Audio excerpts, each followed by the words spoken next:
धनबाद से बड़ी खबर सामने आई है, जहां कोर्ट पहुंचे डुमरी विधायक जयराम महतो ने मीडिया से बातचीत में गंभीर आरोप लगाए हैं। उन्होंने गैंगस्टर प्रिंस खान और सांसद ढुल्लू महतो के बीच कथित संबंधों की उच्च स्तरीय जांच की मांग की है। विधायक ने कहा कि जनप्रतिनिधियों को अपनी छवि साफ रखनी चाहिए और अगर ऐसे संबंध साबित होते हैं तो निष्पक्ष जांच कर कड़ी कार्रवाई होनी चाहिए। उन्होंने कहा कि जनता अपने प्रतिनिधियों को भरोसे के साथ चुनती है, इसलिए उन्हें अपराध जगत से दूरी बनाए रखनी चाहिए। वहीं मंत्री इरफान अंसारी पर भी निशाना साधते हुए उन्होंने उनके व्यवहार पर सवाल उठाए। धार्मिक आयोजनों पर बोलते हुए जयराम महतो ने कहा कि सभी धर्मों को समान अधिकार मिलना चाहिए और पर्व त्योहारों में समान नियम लागू होने चाहिए। जिस शख्स का आपने नाम लिया, उनका चर्चा झारखंड के विधानसभा में भी नेता प्रतिपक्ष कर चुके हैं और ये मामले लगातार विधानसभा के भीतर तक भी आए हैं।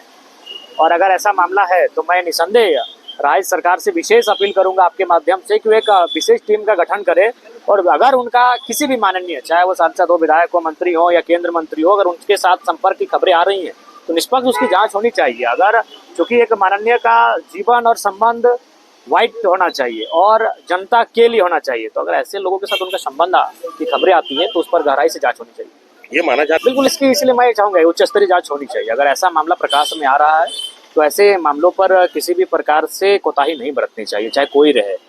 हम एक बेहतर समाज का निर्माण करने के लिए आगे बढ़े हैं, हम पर एक जिम्मेवारी है, हम लोकतांत्रिक व्यवस्थाओं के प्रहरी हैं, तो हम प्रहरियों की जो कर्तव्य बनते हैं उस कर्तव्य का अनुसरण करना चाहिए।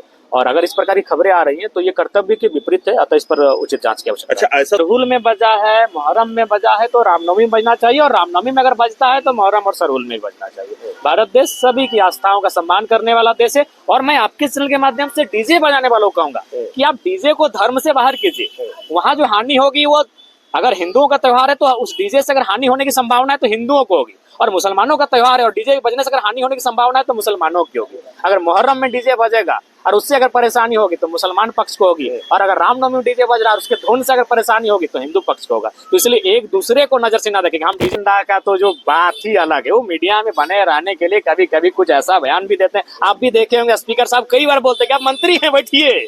अरे भाई, मंत्री की गरिमा थोड़ी है उछल कूद कीजिएगा ऐसे करके, 1 मिनट सर, 1 मिनट सर। तो कई बार तो स्पीकर साहब भी उनको बोलते हैं कि इरफान जी आप बैठिए। तो इरफान दा के अंदर थोड़ा एक चंचल व्यवहार है, बचपना स्वभाव है, इसलिए वो मीडिया में या फिर ट्रेंड में बने रहने के लिए इस तरह का बयान देते हैं। लेकिन ये कोई औचित्य नहीं है, सम्मान सबका होना चाहिए, और अगर कुछ विषयों पर प्रतिबंध होना चाहिए तो वो सभी के लिए अनुपालन होना चाहिए।